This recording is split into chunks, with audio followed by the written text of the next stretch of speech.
Assalamualaikum guys, kali ini saya akan masak menu simple, yaitu masak jelly ataupun agar-agar powder ya.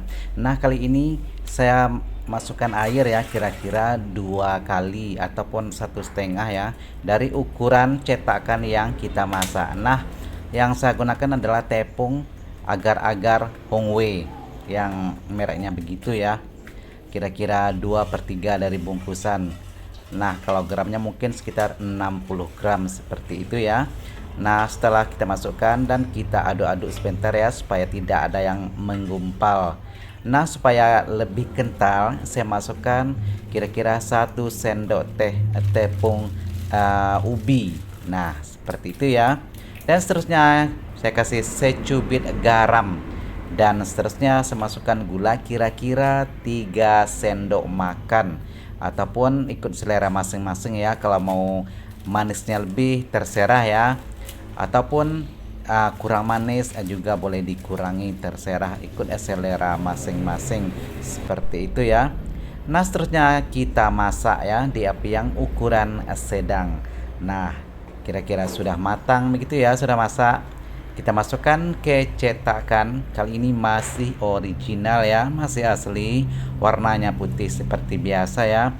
Dan seterusnya saya akan masukkan, ini ada 2 cetakan ya, yang satunya nantinya saya masukkan perisa coklat, dan yang satunya lagi adalah perisa mangga.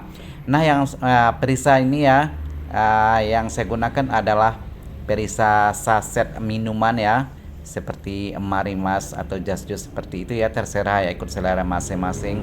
Kalaupun tidak seperti itu ya, boleh dengan perisa-perisa jenis lain, terserah ikut selera masing-masing ya.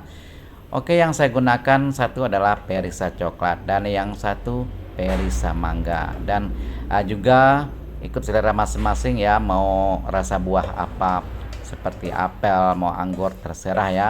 Nah kira-kira sudah cukup.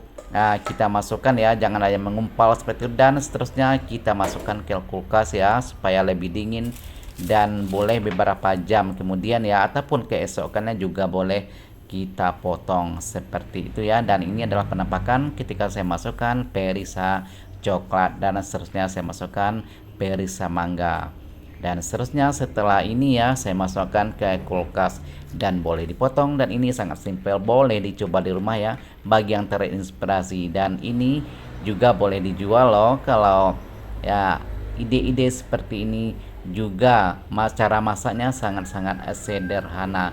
Terima kasih bagi yang sudah menonton, dan jumpa lagi di video-video seterusnya. Sekali lagi terima kasih. Assalamualaikum.